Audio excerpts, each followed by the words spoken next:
Hello? Hello? Podcast Network Asia. Selamat datang kembali di konten High Story dari podcast Hydron bareng gue Putu. Di sini kita akan bahas di balik pembuatan episode ke-32 podcast Hydron yang berjudul Berjumbu dengan Om di depan tante yang lagi sakit. Wah, ini sebenarnya episode yang gue agak ragu buat tayangin sih, karena gue rasa ini gue dengernya juga agak speechless. Ya gimana ya, dari judul udah kedengeran ya. Jadi dia sama omnya tuh bercumbu dan di depan tantenya tuh yang lagi sakit. Jadi episode ini tayang di 17 Januari 2022 dan ini gue gak pecah 2 episode. Episodenya ini tayang dengan durasi 46 menit dan 38 second. Gue kenal sama Ega, ini namanya Ega ceweknya. Ini adalah senior gue pas sekolah. Jadi gue sekolah pas SMA itu di Yadika 8 Bekasi. Gue mention aja ya, gue punya senior. Nah, senior gue ini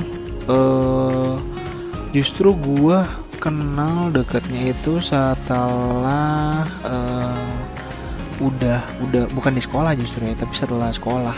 Waktu itu dia lagi bisnis apa gitu, terus ternyata gue relate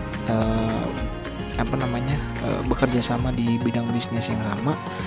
And then gue ketemu dan ternyata dia punya cerita yang seru. Maka dari itu seru sekaligus ngenes ya. Jadi kayak gimana ya, ini gue nggak tahu sih bisa disebut dengan pelecehan atau enggak, tapi intinya si omnya aja sih yang bandel. Jadi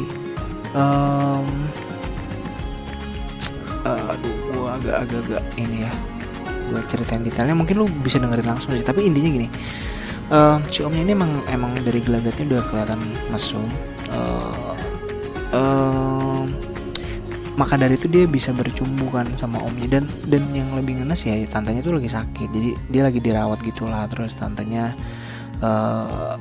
kondisinya lagi sangat tidak sehat dan terbaring. Tapi di saat ada dia yang lagi mau jenguk, terus suaminya tuh emang ya kayak tadi gue mention bawa bandel. Jadi ya layaknya om brengsek lah. Itulah, aku gak usah explain lebih lanjut. Lo bisa langsung denger aja di episode ke-32 podcast Hydron di season kedua bareng Ega, langsung di Spotify atau di YouTube.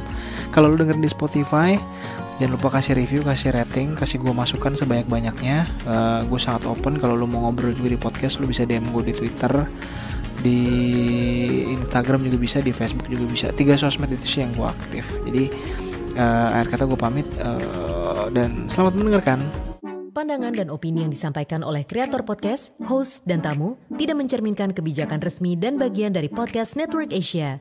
Setiap konten yang disampaikan mereka di dalam podcast adalah opini mereka sendiri dan tidak bermaksud untuk merugikan agama, grup etnik, perkumpulan, organisasi, perusahaan, perorangan, atau siapapun dan apapun.